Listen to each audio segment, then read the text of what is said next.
Well, welcome back to another show. And am I the only one that is fucking disgusted with this set the clocks back, set the clocks forward, set the clocks back, set the clocks forward? Isn't there a bill? Oh, we don't have a Congress. I'm sorry. Nobody can make up their fucking mind about anything. And that bill was supposed to be passed this year, so we got to set the clocks back and forth again. Yeah, right here. So, yeah, not happy about it. And the dogs are up fucking to me in the middle of the night, and they won't go to sleep, and they want to eat. It's like, yeah, okay, fine. What a wonderful thing they did. You can't do anything right, period.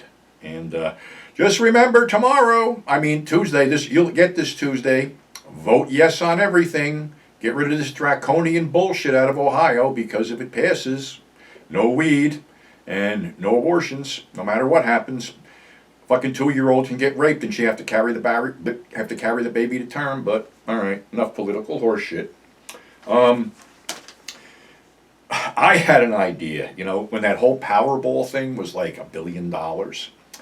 I had a wonderful idea that if I'd won, I would run the biggest X-rated film convention in the history of Western civilization, and I would run it at I'm not even going to say the Best Western in Strongsville, because basically, if I was going to do this, I would bulldoze that black mold, bedbug infested shithole away and put up something nice and shiny to have the show in, because I would deck it out like Plato's with orgy rooms and mirror rooms and stuff like that, a lot of audience participation, and I would bring out every surviving golden ager that I could find. Every one of them, and pay them a nice fee to be there and to sign autographs for the fans for free and take pictures with the fans for free, because I don't think fans should have to pay to get their picture taken with a fucking celebrity. And we had this all mapped out. A couple other people were involved whose names I'm not going to mention, but anyway, we had plans. We were going to have a tribute to the great honeysuckle divine with a contest. What fell out of honeysuckle vagina? That was one little workshop we were going to have, or one contest. After hours, we're going to have some of this great shit. Then we were going to have the John Holmes Can You Measure Up Challenge for the men in the audience. And also, we were going to have the J.O. Jamboree with the contest, How Far Can You Shoot Your Load? And, we were going to accommodate everybody. We were going to have, what the hell was her name? Oh, Stormy Daniels. Stormy Daniels do a judging contest. Is your dick smaller than Donald Trump's? Something like that. And then, there's a lot of transgendered performers out there, so I was going to have a separate section called the TV station, in a certain area with the show. And then for our lesbian customers, we were going to have the Stick Something in the Dike Challenge. And for our gay customers, we were going to have a whole section for Glory Hole Cinema. So, yeah, it was an idea that would have been fucking great and probably would have gotten me, actually I wouldn't have gotten any trouble, because for all the shitload of money that I would have had, I could just have to pay off everybody and it would have been a fucking great time for all. But, conventions, they just had a convention, I think it was Chiller. They had the Christmas Story people there. And if you wanted to get a photo op with the entire cast, it was $300. And then for the single guy, I guess his name was Peter Billingsley, I think it was $170 for a photo op with him. And you know something? I'm to the point I actually want to get a photo op with one of these overpriced bozos, because at the key moment, I would rig my pants to fall down when they snapped the shutter, and there would be this celebrity with a shocked look on his face, and me sitting there like this with a smile on my face with my fucking saggy old man balls hanging out. That'd be worth $170. Then I'd have him sign it, use it as my company logo. But I can dream. I don't know. I've never charged the fan for an autograph or to get a picture taken with me. I never will. But I was going to do a small convention on Black Friday weekend. And I decided not to do it for the simple reason that I'm just disgusted with all this convention shit in general.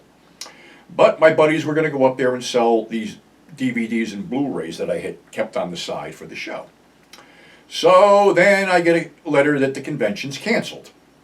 So what I'm going to do right now is have a little Black Friday sale. And these DVDs and Blu-rays are going to be 15 bucks a piece, 2 for 25 shipped. And a lot of them are out of print. So let me pull out the first one. The ever-popular dwarf exploitation movie, The Sinful Dwarf. Harry Novak originally released this. I have 4 copies of this left. That's the first one. Then we have The Wild Beasts, story of zoo animals hooked on PCP that was in the water supply and go berserk, killing everybody in their sight. Another good one. Actually, this was directed by Franco Prosperi, who was one of the guys responsible for Mondo Cane. And this sleaze classic, Emanuele and Francios. It says right on the back, one of the sleaziest Italian exploitation movies ever. D'Amato proved his sex and violence credentials here. Really strong stuff. Okay, got 4 of those left, if anybody's interested. One Brain of Blood left. Actually, I can't put this film over, but some people like it. Moving right along here. I don't know if this is out of print or not, but Riot with Jim Brown and Gene Hackman. Good flick. If you're into Tales from the Crypt type stuff from the same people, Asylum with a whole bunch of stories, starring Peter Cushing, Britt Eklund, Herbert Long, Patrick McGee, Charlotte Rampling, and a few other people. Got 3 or 4, I got 4 of them left. Do this systematically. Devil Hunter. Featuring an all-new interview with Jess Franco, and supposedly this has warning, contains never-before-released scenes of cannibal sex carnage. How can you go wrong with this? Got 2 of these.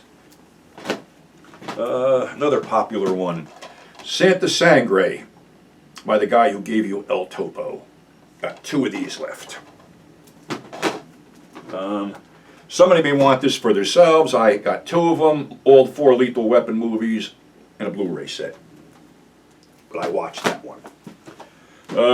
Unopened 2-disc set of Bird with the Crystal Plumage. Got 1 of those. Alright, moving right along here. Got about 6 copies of Fulci's last zombie film, Zombie 3.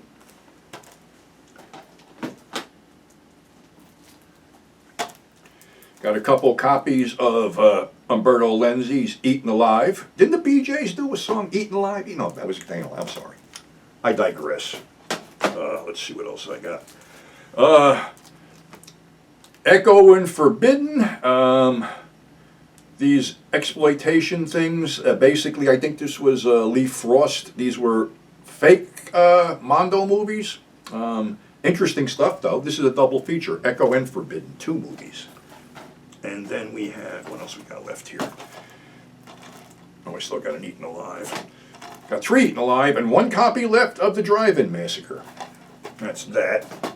And then on our Blu-ray side, what do we got here? Try to get this out. The Love Butcher. Got a couple of these.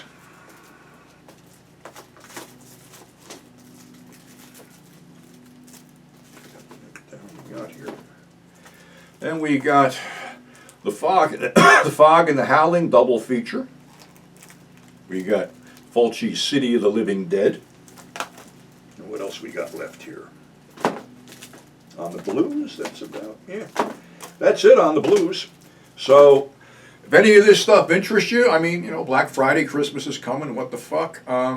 15 each, 2 for 25 shipped. You know where to get me. Mr. 42nd Street Pete at yahoo.com. That's the PayPal. And they're limited, as you can see, so it would probably pay you to PM me to make sure I still have this stuff in stock before you order it.